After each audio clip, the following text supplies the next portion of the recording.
In this problem, we're going to use our process of dimensional analysis to convert 2.5 hours into the equivalent number of seconds. In other words, if 2.5 hours of time went by, how many seconds of time went by? So we need to think about equivalences between hours and seconds. Well, a lot of people don't know the exact equivalence between hours and seconds, but they know the equivalence between hours and another measurement of time, that measurement of time, say, being minutes. They know that 1 hour is equivalent to 60 minutes. Oh, but then they also know that 1 minute is equal to 60 seconds. So we can't get directly from hours to seconds. We don't know the direct equivalence between the two.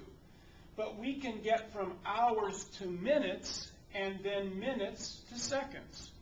It's almost as if there wasn't a direct road to, let's say there wasn't a direct road from Washington Courthouse to Wilmington, but we knew how to go from Washington Courthouse to Hillsborough and then Hillsborough to Wilmington. So we could still get to Wilmington from Washington Courthouse. We just couldn't get there directly. We'd have to go to an intermediate city.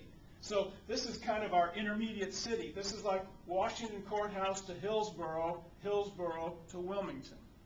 So that's going to take us 2 conversion fractions.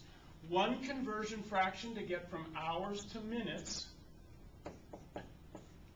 So I want the hours to disappear, and I want minutes to be left. And then another conversion fraction to get from minutes to seconds. So now I want the minutes to cancel, and I want to have seconds left. See, seconds is the dimension I want to end up with, so seconds needs to be in the numerator somewhere along my problem.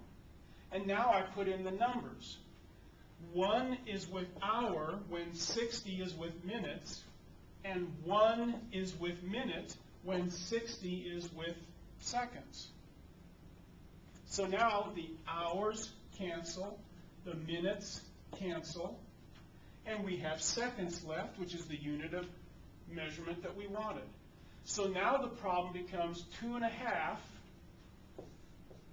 has to be multiplied times 60 and multiplied by 60 again. And remember, when you have to do this problem by hand, 2.5, well, 1/2 has an exact decimal value, so we might convert it to a decimal, but not all fractions have an exact decimal, so sometimes that's a dangerous thing to do. But 2.5 is 5/2, is it not?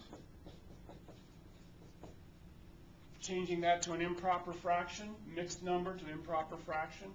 And now I can do a little canceling. 2 goes into 60 3 times. So now I can take 5 times 30, which that's going to give me 150. 5 times 0 is 0, 5 times 3 is 15. And now I need to take 150 and multiply it by 60. Let's see if we've got space over here. 0, 0, 0, 6 times 0 is 0, 6 times 5 is 30, from the 0 carry the 3, 6 and 3 is 9.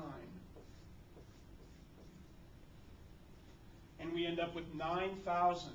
So 9,000 seconds is the same amount of time as 2.5 hours. Let's see if that's correct. We use our calculator. So if we just used our calculator, we could just multiply the 5 times the 60, 5 times 60, times the 60 again, then divide that answer by 2. And we get our answer of 9,000 that we got when we did the problem manually.